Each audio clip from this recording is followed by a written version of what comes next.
الله الرحمن الرحيم السلام عليكم ورحمة الله تعالى وبركاته الحمد لله رب العالمين وبه نستعين على أمور الدنيا والدين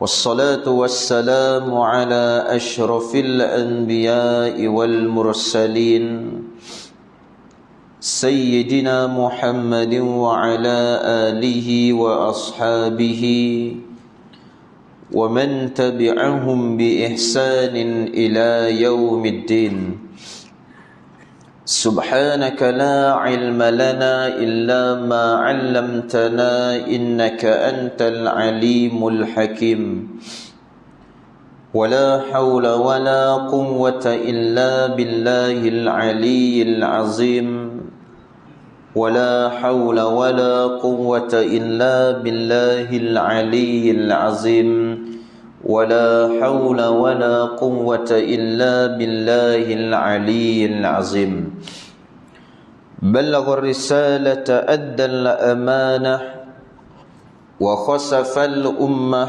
ونصح الأمة وجاهد في الله حق جهاده حتى أتانا اليقين رب يسير ولا تعسر وتمم بالخير يا رب العالمين أما بعد قال الله سبحانه وتعالى في القرآن الكريم بعد أعوذ بالله من الشيطان الرجيم بسم الله الرحمن الرحيم يا أيها الذين آمنوا اتقوا الله حق تقاته ولا تموتن إلا وأنتم مسلمون صدق الله العظيم. Yang bermaksud, wahai orang-orang yang beriman, bertakwalah kamu kepada Allah dengan sebenar-benarnya takwa. Dan janganlah sesekali kamu mati melainkan kamu berada di dalam keadaan Islam. Surah Ali Imran ayat 102. Wa qala an-nabiy sallallahu alaihi wasallam ittaqillahi haitsuma kunta wa atbi'is sayyi'atal hasanata tamhuha wa khaliqin nasa bi khuluqin hasan atau kama qala Rasulullah sallallahu alaihi wasallam. Yang bermaksud, bertakwalah kamu kepada Allah di mana sahaja kamu berada, dan ikutilah keburukan yang telah dilakukan itu dengan perkara-perkara kebaikan, serta bergaullah dengan sekalian manusia dengan sebaik-baik pergaulan.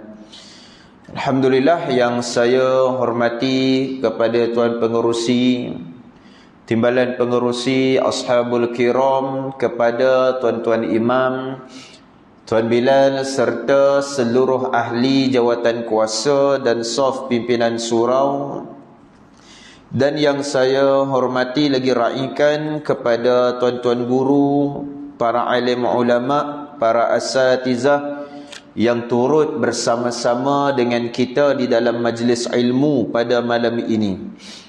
Mudah-mudahan bertambahnya kebaikan serta keberkatan di sisi Allah Subhanahu wa taala insya-Allah. Dan juga seterusnya kepada semua sekali tuan-puan muslimin dan muslimat, ibu-ibu, ayah-ayah, abang, adik, kakak yang saya kasihi serta dimuliakan Allah Subhanahu wa taala sekalian. Alhamdulillah, pertama sekali kita merafakkan setinggi-tinggi syukur kepada Allah Subhanahu wa taala kerana pada malam ini kita dapat lagi dipertemukan berada di dalam suasana majlis ilmu dan di dalam tempat yang baik setelah daripada kita melakukan kefarduan dan ketaatan kita kepada Allah Subhanahu wa taala. Mudah-mudahan apa yang kita lakukan ini menjadi sesuatu yang istiqamah sehingga akhir hayat kita nanti, insya-Allah. Jadi alhamdulillah pada malam ni kita menyambung pengajian kitab dosa-dosa besar, yang mana kita tertangguh selama beberapa bulan. Kan last kali saya duk tengok tadi bulan 9. Bulan 9 para jemaah sekalian, 10 tak dapat datang, 11 pun tak dapat datang. Ini masuk bulan 12. 12 ni pun patutnya hari tu Sabtu tak dapat datang juga. Kan kebetulan malam ni pun ikutkan ada lain tempat, tapi tak apa, saya adjust yang lain lah para jemaah sekalian. Datang kat sini. Lama dah tak jumpa teman semua. Lepas ni kalau tak jumpa tahun baru pula. Kan last datang tahun lama, next datang tahun baru. Kan. Jadi insya-Allah muslimin muslimat puan dirahmati Allah Subhanahu wa taala sekalian. Pada malam ni kita menyambung dalam berkaitan dengan dosa, iaitu zina, yang kita belum habis lagi perbincangan tentang dosa besar yang ke-10 berkaitan dengan dosa zina. Yang lepas kita ada pernah membicarakan berkaitan dengan dosa zina ini, bagaimana Allah Subhanahu wa taala menyatakan kepada kita, iaitu berkaitan dengan wala taqrabu, ataupun yang disebutkan pencegahan yang awal terhadap zina ini, iaitu supaya tidak mendekati kepada zina. Kerana apa? Bimbang andai apabila terlibat berkaitan dengan zina, maka akhirnya ia menjadi satu kelaziman ataupun kebiasaan, sehingga akhirnya ia menjadi susah nak berhenti para jemaah dirahmati Allah.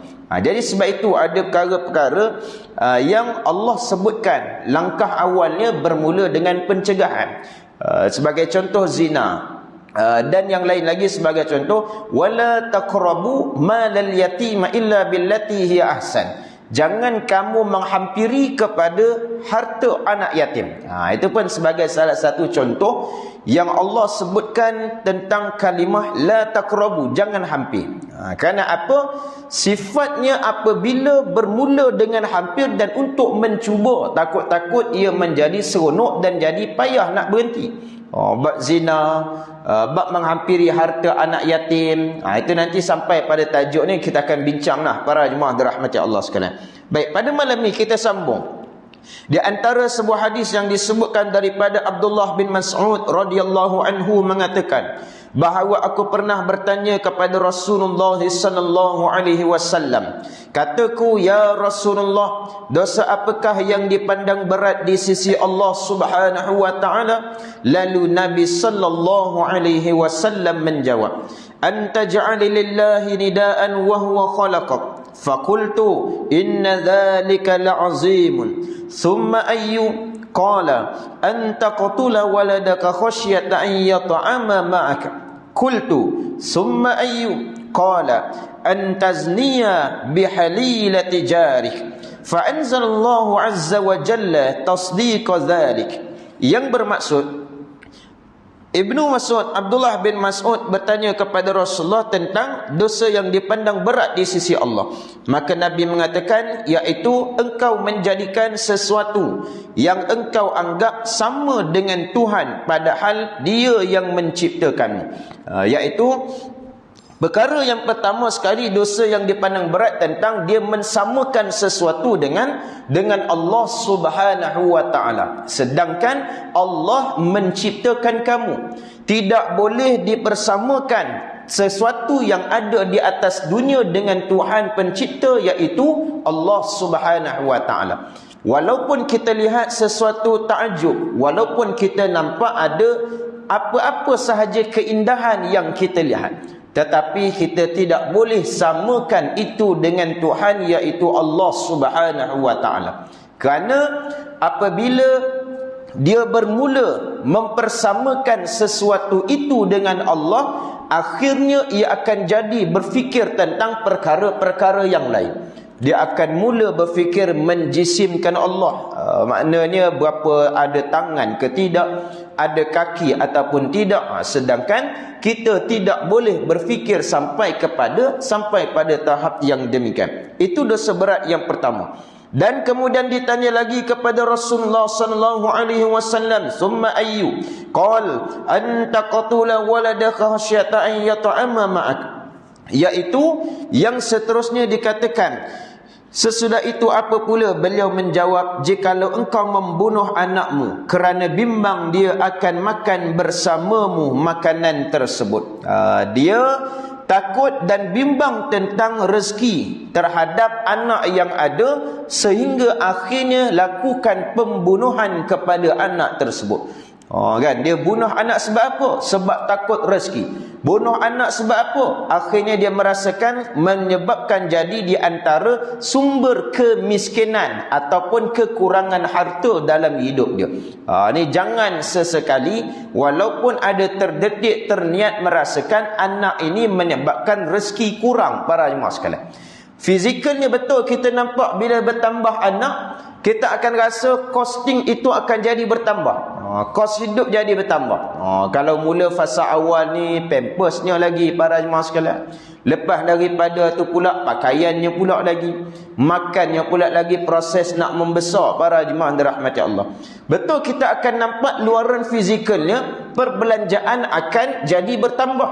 Tetapi dari sudut masa, dari sudut pandangan yang lain, itulah sebenarnya di antara rezeki yang berharga. Rezeki mahal yang Allah berikan. Sedangkan berapa ramai orang yang hidup, pasangan yang Allah uji dalam kehidupannya masih belum memiliki dengan zuriat. Tiba-tiba bila dia ada anak, dia rasa anak ni membawa kemiskinan. Anak ni menyebabkan rezekinya jadi sempit.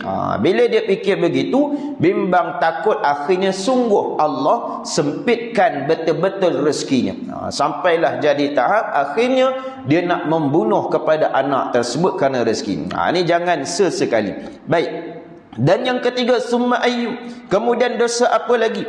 Lalu jawab Nabi sallallahu alaihi wasallam, Nabi katakan, "Antazniya bihalilati jarik." Iaitu apa dia?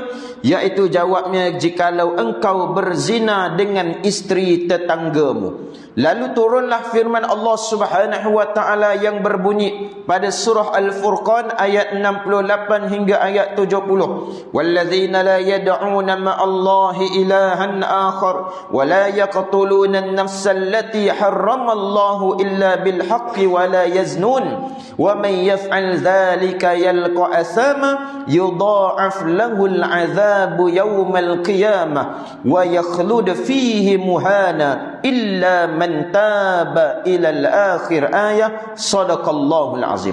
Baik, perkara yang ketiga yang mana Nabi SAW sebutkan dosa yang berat ialah engkau berzina dengan isteri tetanggamu. Bukan yang Allah halalkan kepada dia, tetapi mencari yang haram pada dia dalam kehidupan. Isteri kepada jiran tetangga. Kan, sebab itu perkara ni perlu kita jaga. Walaupun nampak macam tak akan punya lah ustaz, itu jiran kita, jangan kata, para jemaah dirahmati Allah sekalian. Kadang bila duk sebut jangan tak akan punya, itulah ada ketikanya Allah uji, para jemaah dirahmati Allah. Sebab tu kadang bimbang, takut bila berkata-kata banyak ni, para jemaah sekalian. Berkata banyak bercakap ni, kadang Allah uji dengan apa yang kita cakap.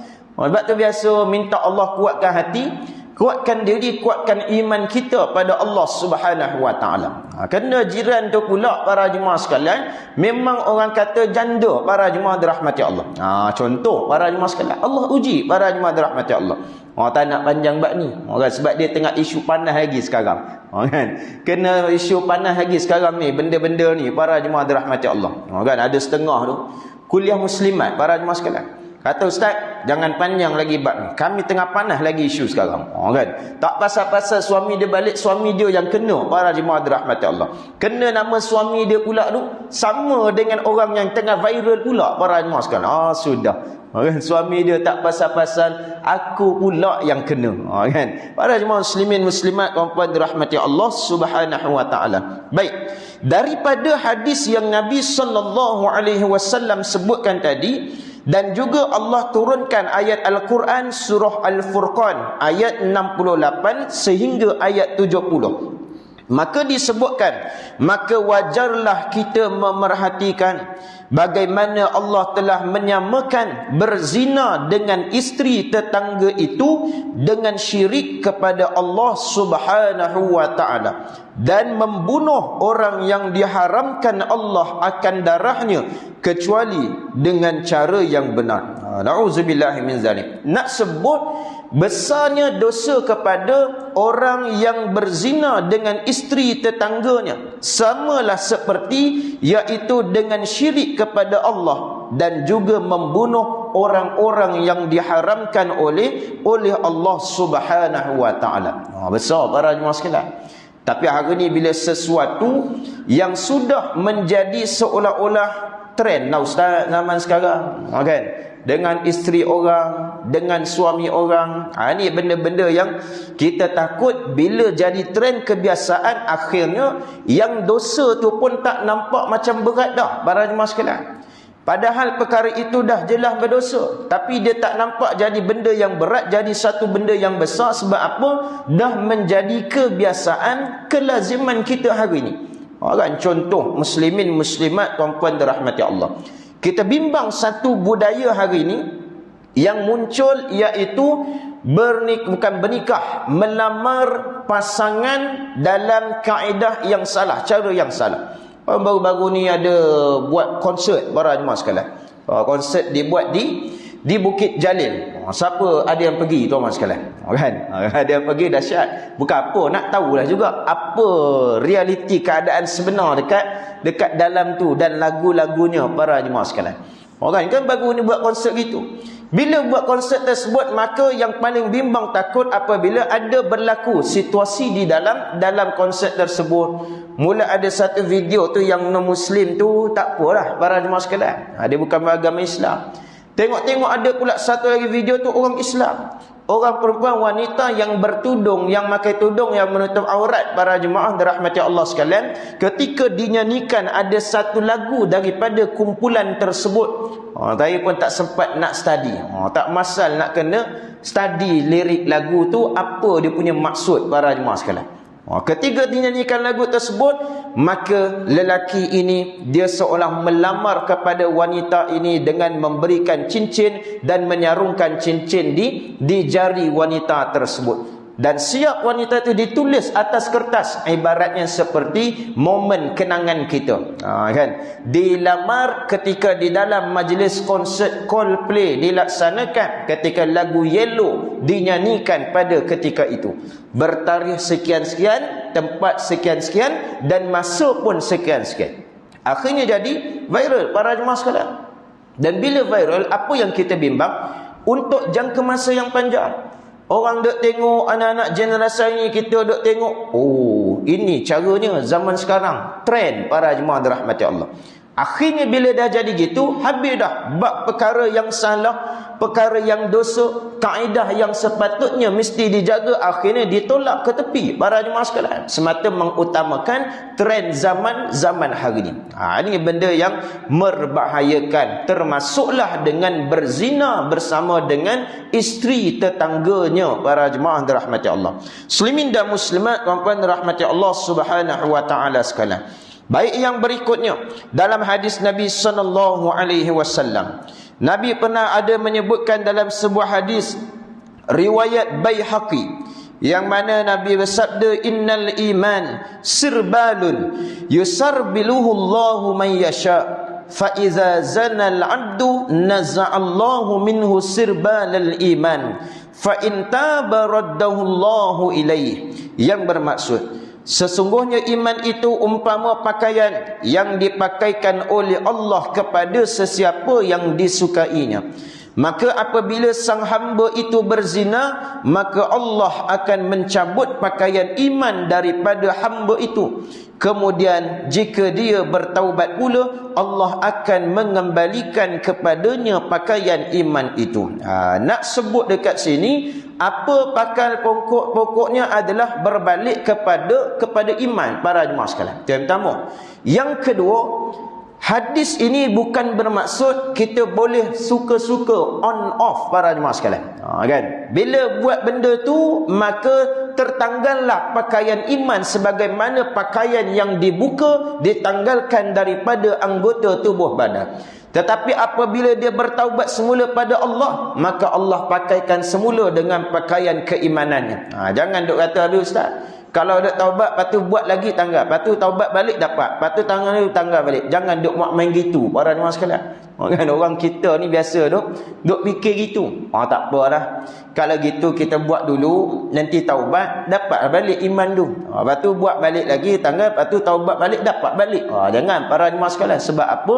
Sebab persoalannya adalah, tahukah bila saat kematian itu akan sampai kepada diri kita? Apa kaitan dengan kematian? Bayangkan ketika mana Allah menanggalkan pakaian iman ketika sedang melakukan perbuatan tersebut. Andai ketika itu Allah ambil nyawa, mati dan meninggal dunia dalam keadaan dicabut pakaian imannya, ataupun dalam erti kata melakukan dosa tersebut, ketika itu matinya di dalam keadaan yang bagaimana? Itu benda besar yang perlu difikirkan. Jangan duk nampak mudah. Yang dia duk nampak mudah, tak apa, kita buat dulu, nanti taubat dapatlah iman balik. Bila dah dapat, kita buat lagi balik dosa, lepas tu taubat balik. Persoalannya sempat ataupun tidak para jemaah sekalian. Itu tuan-tuan muslimin muslimat, para jemaah dirahmati Allah Subhanahu wa taala. Baik. Seterusnya dalam hadis riwayat Al-Baihaqi, Nabi SAW pernah bersabda, "Ya ma'syaral muslimin, ittaquz zina, fa inna fihi sitta khisalin, salasun fid dunya wa salasun fil akhirah. فأما التي في الدنيا فذهاب بهاء الوجه وقصر العمر ودوام الفقر وأما التي في الآخرة فسخط الله تبارك وتعالى وسوء الحساب والعذاب بالنار." Hadis riwayat Al-Baihaqi. Yang bermaksud, wahai kaum muslimin, jauhilah dengan perbuatan zina. Ittaquz zina. Fa inna fihi sitta khisalin, kerana padanya ada dengan 6 macam bahaya. 6 bentuk bahaya terhadap orang yang melakukan perbuatan zina. Daripada 6 tersebut, salasun fid dunya wa salasun fil akhirah, kata Nabi. 3 macamnya di dunia dan 3 macamnya lagi di hari akhirat. Dan apakah dia 3 macam bahaya yang menimpa ketika di dunia? Yang pertama disebutkan oleh Nabi, fa ammallati fid dunya fa dhahabu bahail wajhi, lenyapnya cahaya daripada mukanya, yakni wajahnya. Hilang cahaya, hilang nur pada wajahnya. Ini macam pernah sama kita hurai sebelum daripada ni. Nak menilai cahaya wajah, nur pada muka seseorang tersebut bagaimana, bukan hanyalah dengan semudah itu ikut keselesaan kita pandang. Nampak rasa macam tak selesa, gelap je haji muka, kan, nampak haji cerah muka sebab dia kulitnya cerah, para jemaah sekalian, kan. Jadi bukan semudah itu untuk penilaian tersebut. Yang kedua, wa qasrul umri, kata Nabi, ia akan memendekkan umur kepada siapa? Orang-orang yang suka melakukan perbuatan zina. Allah akan pendekkan umur dia. Sebab itu di antara banyak amalan-amalan yang boleh panjangkan umur kita, para jemaah sekalian, antaranya jaga silaturahim, panjang umur para jemaah dirahmati Allah. Tapi ada perkara yang boleh memendekkan umur apabila melakukan perbuatan zina. Ini pun sama juga. Dah kalau gitu, jangan kita duk nampak orang yang meninggal dulu daripada kita terhukum dia berzina, para jemaah sekalian. Kan dahsyat orang kita hari ni. Nak tengok dapat berita ada haji meninggal dunia dah. Zina tu kan, para jemaah. Jangan. Boleh jadi itu sebab lain, cuma ini di atas dasar ilmu, pengetahuan dan peringatan untuk kita supaya berjaga-jaga dan berhati-hati, para jemaah dirahmati Allah. Baik, itu yang kedua. Yang ketiga, wadawamul faqri, mengekalkan kemiskinan, berkait dengan soal bab rezeki kita. Nak rezeki kita berkat, nak murah rezeki, nak banyak rezeki, maka elakkan diri daripada kemaksiatan. Tetapi apabila melazimi dengan kemaksiatan, apabila lazim kehidupan ini dengan dosa, boleh menjadi penyebab dawamul faqri, mengekalkan ke arah kemiskinan tersebut. Sebab tu kadang kita tengok apa pasal kita duk buat macam-macam, tapi tetap juga begitu para jemaah sekalian. Bukan soal kerja tak bagus, bukan soal gajinya tu sikit. Nak kata sikit, banyak kerja dah kita buat. Tapi soal tengok diri kita dengan Allah Subhanahu wa taala. Soal tengok dosa yang ada dalam diri dan kehidupan kita. Boleh jadi itulah menjadi salah satu penyebab mengekalkan kemiskinan. Apa saja tak pernah cukup para jemaah sekalian.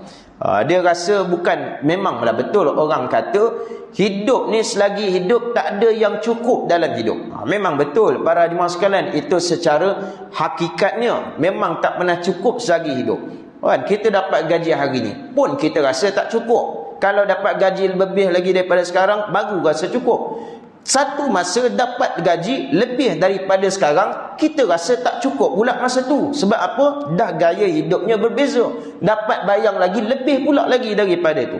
Dapat lebih pula lagi pun rasa tak cukup juga. Sebab jenis hidupnya dah berubah, rasa nak lebih lagi daripada masa tu para jemaah sekalian. Itu memang hakikatnya begitu. Tetapi nak sebut dawamul faqri, ia mengekalkan kemiskinan ini dalam bentuk yang bagaimana? Makna kata dia tak pernah, dia akan rasa resah, gelisah, apa yang duk buat macam-macam tapi rasa tak boleh para jemaah dirahmati Allah. Ini benda-benda yang kita kena jaga, perkara yang Allah berikan ancaman bahaya ketika mana di atas dunia. 3 perkara. Dan yang berikutnya, salasun fil akhirah. Adapun bahaya yang bakal menimpa di hari akhirat adalah 3 juga. Yang pertama iaitu apa dia? Wa ammal lati fil akhirah fasukhutullahi tabaraka wa ta'ala, mendapat kemurkaan Allah Subhanahu wa ta'ala. Ini jelas dan nyata. Allah murka kerana apa? Aku dah larang kata benda tu jangan buat. Bukan setakat bahaya untuk diri, tapi melibatkan dengan ahli keluarga, melibatkan dengan keturunannya, melibatkan dengan generasi dia yang berikutnya para jemaah dirahmati Allah. Sebab tu Allah murka. Yang kedua iaitu wasu'ul hisab, hisab perhitungan yang buruk.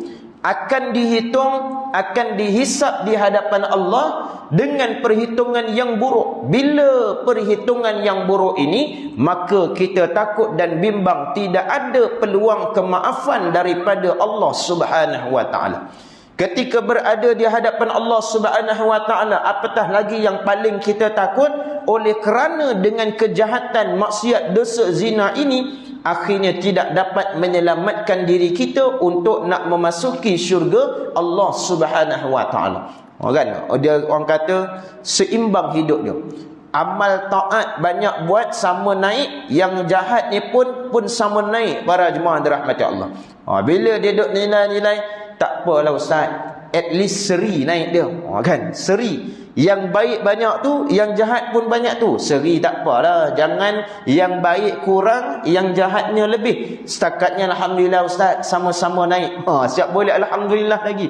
Jadi jangan para jemaah dirahmati Allah. Mana yang kita cuba boleh lebih pada ni, yang jahat, yang maksiat ini kurang para jemaah dirahmati Allah sekalian. Baik, itu maksudnya. Dan yang ketiga iaitu wal azabu binnar, mendapat siksaan api neraka Allah Subhanahu wa taala. Baik, ini yang disebutkan tentang bahaya ancaman kepada orang yang melaksanakan perbuatan zina. Yang seterusnya disebutkan lagi dalam hadis Nabi sallallahu alaihi wasallam, yang mana Nabi menyatakan dalam hadis riwayat Ahmad dan juga Ibnu Hibban, man mata musirran ala syurbil khamri saqahu Allah ta'ala min nahril ghutah wa huwa nahrun yajri fin nar min furujil mumisat. Yang bermaksud, barang siapa yang mati sedangkan dia masih kecanduan suka meminum khamar, nanti Allah akan memberinya minum daripada sungai ghutah. Maksud kepada ghutah ni adalah kotoran para jemaah sekalian. Apakah dia bentuk minuman ghutah, minuman kotoran tersebut? Iaitu sungai yang mengalir airnya di neraka, berasal daripada kelamin para pelacur, yakni tukang zina. Na'udzubillahi min zalik. Nak bayang pun tak terbayang para jemaah dirahmati Allah, nak menunjukkan kotornya air tersebut. Baik, yakni para pelacur tersebut akan mengalir daripada kelamin mereka nanah dan darah dan segala macam kotoran, lalu diminumkan semua itu kepada sesiapa yang mati daripada kalangan orang-orang yang kecanduan meminum khamar ketika mana di atas dunia. Sehingga tahap itu balasan yang Allah bagi para jemaah sekalian. Sebab benda yang berdosa, benda yang haram atas dunia, dia jadi nampak nikmat, nampak seronok. Tapi akibat balasannya adalah mudarat yang teramat. Dia menjadi sesuatu yang jijik dan kotor apabila di hari akhirat dia beri balasan oleh Allah Subhanahu wa taala. Baik itu kadang-kala yang seronok itu belum tentu baik, tapi ada ketikanya yang tak seronok itulah memberikan kebaikan kepada kita. Contoh para jemaah sekalian, benda yang dosa maksiat, kadang-kadang ada kita tengok sifat dia seronok para jemaah dirahmati Allah. Benda yang taat, benda yang kena jaga ikut perintah Allah, benda tu ada kalanya payah dan kadang-kadang orang tak suka para jemaah sekalian. Tetapi yang payah, yang tak suka itulah boleh jadi baik, dan yang seronok yang kita suka itulah boleh jadi tak baik untuk kita para jemaah dirahmati Allah. Itu Allah sebut dalam Quran, wa asa an takrahu syai'a wa huwa khairul lakum wa asa an tuhibbu syai'a wa huwa syarrul lakum, kata Allah Subhanahu wa taala. Boleh jadi yang tidak kamu suka itu adalah baik untuk kamu, dan boleh jadi yang kamu suka itu tidak baik untuk kamu. Sebab tu para jemaah dirahmati Allah sekalian, cara kita melihat, memandang dengan apa-apa sesuatu yang kita tak suka. Sakit contoh para jemaah sekalian. Siapa suka sakit? Tak ada orang yang suka bila sakit para jemaah sekalian. Tapi yang kita tak suka, boleh jadi dengan sakit itulah adalah baik untuk kita. Ingat pada Allah Subhanahu wa taala. Siapa yang suka hidup susah? Tak ada orang yang suka. Tetapi bila kehidupan kita di dalam keadaan tersebut, boleh jadi itulah khairan lakum, baik untuk kamu. Bila keadaan gitu, kita boleh dekat dengan Allah Subhanahu wa taala. Tetapi seronok bila kaya, seronok bila ada duit. Boleh jadi bila keadaan itu pada diri kita tidak baik untuk kita. Takut-takut jadi leka dan lupa pada Allah Subhanahu wa taala. Jadi itu bagaimana cara kita melihat dan memandang terhadap setiap apa yang Allah berikan dalam kehidupan kita. Muslimin dan muslimat, tuan-puan dirahmati Allah Subhanahu wa taala sekalian. Baik, yang berikutnya diberitakan juga bahawasanya sesiapa yang berzina dengan wanita yang sudah bersuami, kelak di dalam kuburnya si lelaki dan wanita itu diturunkan siksa yang dirasakan setengah umat ini. Kemudian apabila tiba hari kiamat, Allah Ta'ala akan menentukan hukum terhadap suami wanita itu dengan berbagai-bagai kebaikan baginya. Ini jika sang suami itu tidak mengetahui dari hal kecurangan istrinya. Akan tetapi jika sang suami tahu, malah dia bersikap berdiam sahaja, maka akan menjadi haramlah baginya memasuki dalam syurga. Kerana Allah Ta'ala meletakkan tulisan di pintu syurga yang berbunyi, engkau adalah haram bagi orang yang dayus, yakni orang yang buat tidak tahu dan jahil atas kecurangan istrinya atau kaum keluarganya, dan sama sekali tidak merasakan cemburu terhadap kelakuannya yang keji itu. Ini keadaan yang diceritakan, keadaan apabila lelaki yang kalau tak tahu tak apa para jemaah sekalian. Maknanya senyap-senyap di belakang suami, contoh para jemaah dirahmati Allah. Tetapi kalau dia tahu, akhirnya dia biarkan istrinya dalam keadaan tersebut. Bahkan dia merelakan pula para jemaah dirahmati Allah sekalian. Kan dia tahu isteri dia kadang di belakang dia gini. Isteri dia ni pula kadang-kalanya para jemaah dirahmati Allah sekalian, selamba tak ada apa pun para jemaah dirahmati Allah, dengan laki lain, dengan orang lain. Walaupun ada setengahnya kadang-kadang orang kata ini dalam kerja, kan? Ini melibatkan kerja. Maknanya dia kata suami, profesional lah kita dalam kerja. Memang profesional dalam kerja, tetapi masih ada batasan yang perlu jaga. Bukan bermaksud profesional di dalam kerja sampai akhirnya melanggar batasan-batasan tersebut. Kalau dah kerja tapi sampai melibatkan sentuhan lelaki dan perempuan yang bukan mahram, suami orang dan juga isteri orang, ataupun isteri orang dengan lelaki yang belum berkahwin, maka macam mana kita nak kata profesional dalam kerja lagi dari sudut agama para jemaah sekalian? Wallahualam, melainkan owner ataupun tempat kerja tersebut tidak menekankan nilai-nilai yang sedemikian, itu memang tak boleh nak apa para jemaah sekalian. Kan dia kata inilah memang nature kerja kita memang begini. Kan? Yang penting you tahu apa yang you buat dan you tahu you ni seorang, tak apalah. Pegang pun apa tak apa ke, tak apa, itu belakang cerita. Kan? Ada jenis gitu para jemaah sekalian.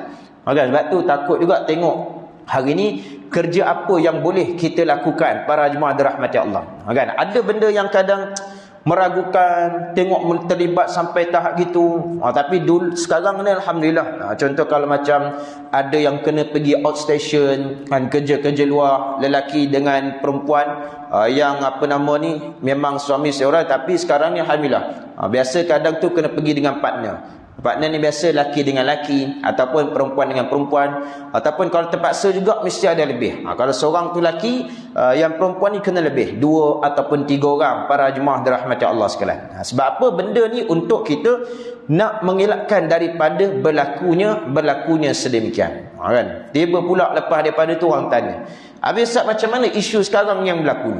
Kan? Laki pula yang buat masalah, kan? Dengan isterinya. Menceraikan isterinya, bukan cerai lah. Dia mencari yang lain sesuatu di belakang isterinya ketika berada sedang dalam mengandung 5 bulan. Contoh para jemaah sekalian. Orang tanya saya, kadang malas nak ulas para jemaah sekalian. Sebab apa? Kita tak tahu kondisi yang sebenar. Ada orang duk tanya, memang baru-baru bila viral para jemaah sekalian, tuan-puan pun tahu lah, dah sebut nama orang tahu dah, lagi laju tuan sekalian. Jadi orang tanya juga, macam mana, apa dia pandangan ustaz dengan laki ni ataupun dengan isterinya? Saya kata wallahualam. Dia pertama sekali wallahualam. Sebab apa? Wallahualam tu nak kata mana yang betul, mana yang salah pun kita tak tahu para jemaah dirahmati Allah. Sebab hari ni kalaulah banyak yang viral tengok macam lelaki tu yang salah para jemaah sekalian, tapi dalam masa yang sama bila duk tengok-tengok juga banyak juga, ni minta maaf, bukan saya nak menyebelahi pihak tersebut, kita nak tengok secara adil para jemaah sekalian. Bila duk tengok sumber-sumber yang mengatakan itu salah, nampak macam yang teruk para jemaah sekalian, tengok sumber tu pun kadang akaun-akaun yang fake para jemaah sekalian. Kan? Biasa trend sekarang ada isu viral, muncullah individu tu punya akaun yang fake. Tak percaya, buatlah apa-apa isu para jemaah sekalian. Bila jadi viral, nanti keluarlah kita punya akaun yang fake. Orang duk ambil gambar kita, lepas tu duk buat cerita story yang gitu. Itu satu part. Satu lagi kata, kalaulah nak kata salah sekalipun ataupun betul sekalipun memang itu, mana kesan betul yang nak disahkan? Tak tahu para jemaah. Jadi saya takut, dia kata wallahualam. Melainkan kalau orang tanya, habis dari sudut anak tu yang dia sedang mengandung, suami dia buat gitu, dari sudut emosional, emosi tu memang tak sepatutnya lah kalau ikutkan para jemaah sekalian. Tengah mengandung, lepas tu buat lagi tu, dia melibatkan emosi, perasaan dan tekanan. Itu sajalah yang setakat boleh komen. Lebih tu kita tak tahu. Malah nak ambil pot para jemaah sekalian. Jadi mana yang rajin-rajin nak cari tu, carilah para jemaah dirahmati Allah. Baik, kita bagi laluan sekejap untuk azan fardu isyak, dan kita sambung lagi selepas daripada azan insya-Allah.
Baik tuan-tuan muslimin dan muslimat, para jemaah dirahmati Allah Subhanahu wa taala sekalian.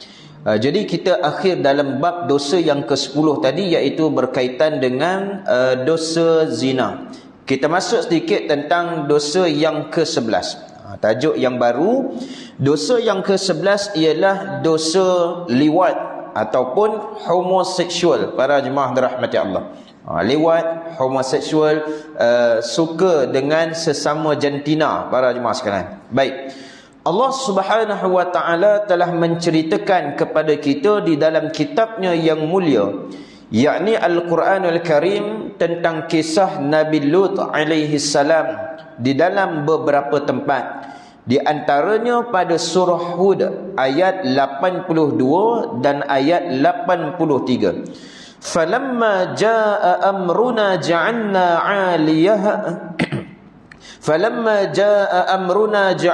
عَالِيَهَا سَافِلَهَا وَأَمْطَرْنَا عَلَيْهَا حِجَارَةً مِّن سِجِّيلٍ مَّنْضُودٍ مُّسَوَّمَةً عِندَ رَبِّكَ وَمَا هِيَ مِنَ الظَّالِمِينَ بِبَعِيدٍ.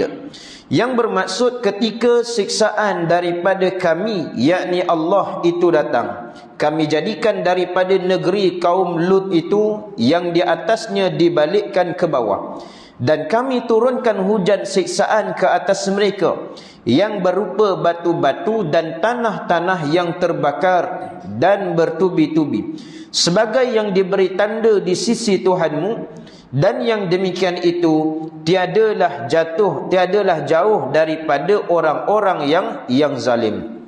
Dikatakan bahawa batu-batu kesiksaan yang ditimpakan ke atas kaum Lut itu ada tandanya yang dapat dikenal bahawa batu-batu itu bukanlah daripada apa yang pernah didapati di dunia ini, malah datangnya dari perbendaharaan Allah Subhanahu wa taala.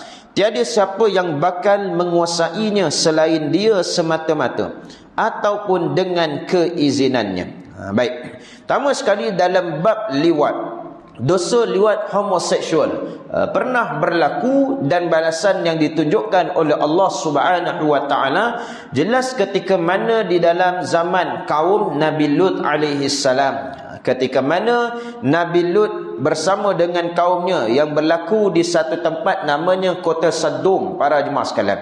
Ada sebut Sodom, ada kata Sodom, para jemaah sekalian. Yang mana tempat ini berada bersempadan di antara Jordan dan juga Palestin, para jemaah dirahmati Allah. Dan ketika mana Allah utuskan kaum Nabi Lut pada ketika dahulu, mereka ini suka melakukan hubungan sesama sejenis Bahkan banyak lagi perkara-perkara jahat, perkara kemaksiatan yang mereka lakukan.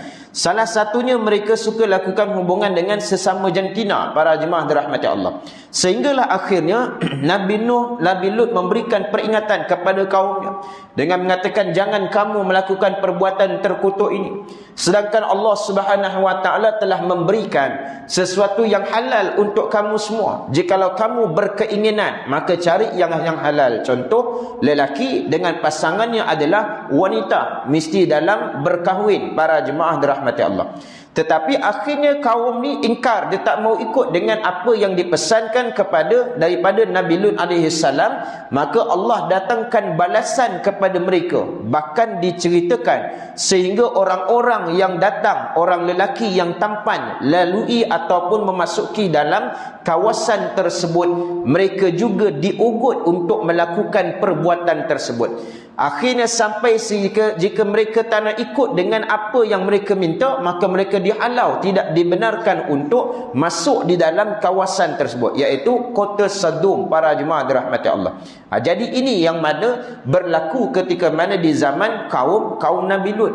Dan Nabi Lut beredar, Nabi Lut tinggalkan tempat tersebut, maka balasan yang Allah berikan itu ditimpakan kepada siapa dia? Kepada kaum Nabi Lut alaihi salam. Maka sehingga pada hari ini kisah kaum Nabi Lut menjadi peringatan kepada kita berkaitan dengan tindakan liwat ataupun perbuatan homoseksual ini. Ini pengajaran kepada kita. Dan kitabnya pun sebut, siksaan yang ditimpa ke atas kaum Lut itu pula tidak mustahil boleh ditimpakan ke atas umat ini jika mereka mengikut jejak perbuatan keji yang dibuat oleh kaum Lut. Moga-moga Allah selamatkan kita semua daripadanya. Ini yang tak pelik, para jemaah sekalian. Tak pelik kalau balasan Allah nak bagi sebagaimana balasan yang diberikan kepada kaum Nabi Lut yang lakukan perbuatan tersebut, Allah bagi juga kepada kita hari ini. Na'udzubillah min zalik. Disebabkan dengan apa? Dengan kelakuan, dengan perbuatan yang sungsang ini, para jemaah dirahmati Allah. Tapi persoalannya, adakah hari ini berlaku? Ada, para jemaah sekalian. Kan melihat kepada hasil ataupun pergilah kalau ada masa, rajin cek dekat bahagian-bahagian yang berkaitan, bahagian yang berkuasa, jabatan-jabatan agama. Setakat yang dapat, yang dijumpai, para jemaah dirahmati Allah. Yang tak dapat dikesan, yang di belakangnya, para jemaah sekalian, pun masih banyak, para jemaah dirahmati Allah. Apatah lagi bukan sekadar orang dewasa, anak-anak remaja hari ini pun ada yang sudah mula dengan perkara-perkara tersebut, para jemaah sekalian. Sebab pahaman yang sebegini, dia kadang-kadang tak nampak secara jelas, tapi dia secara halus menyelinap masuk dalam jiwa anak-anak muda, mentaliti pemikiran mereka. Dia bawa apa dia?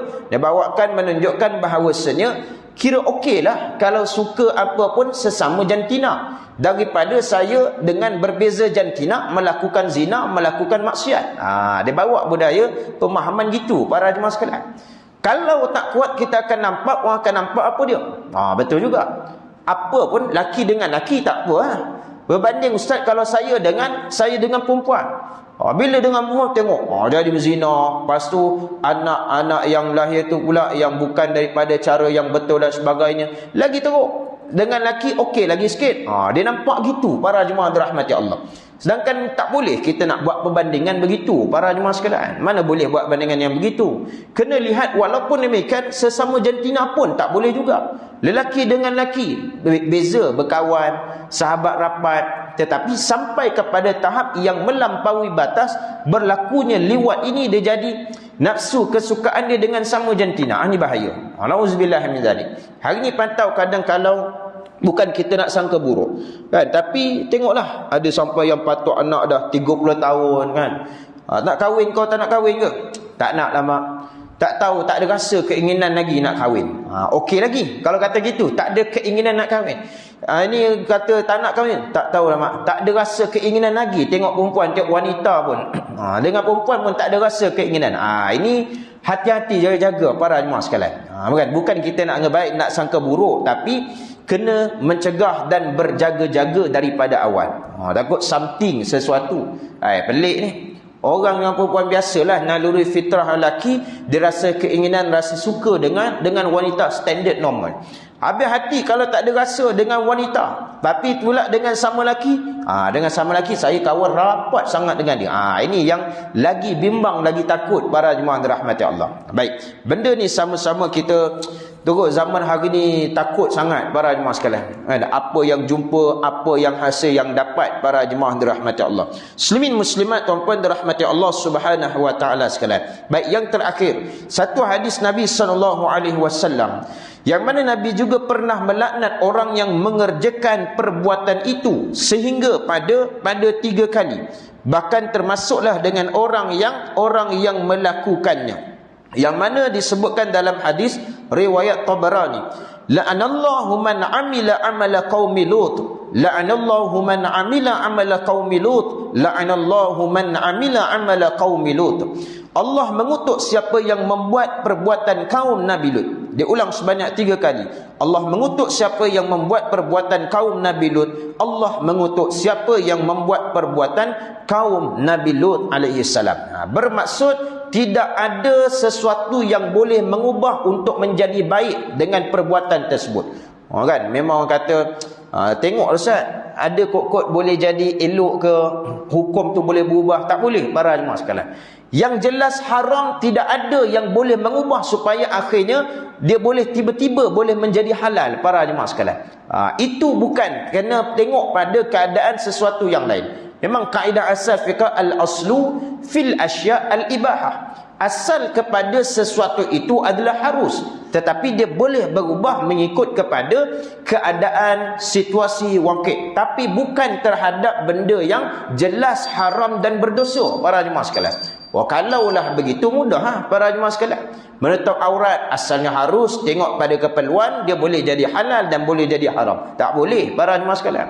Bukan semua benda boleh dilihat, dibincang, akhirnya tiba-tiba boleh halal. Yang jelas berdosa, jelas haram, jelas tak boleh, tetap tak boleh para jemaah sekalian. Makna kata yang itu jelas tak boleh. Jadi muslimin muslimat tuan-puan dirahmati Allah Subhanahu wa taala sekalian, insya-Allah kita sambung nanti pada pertemuan yang akan datang, yang mana diceritakan oleh Ibnu Abbas.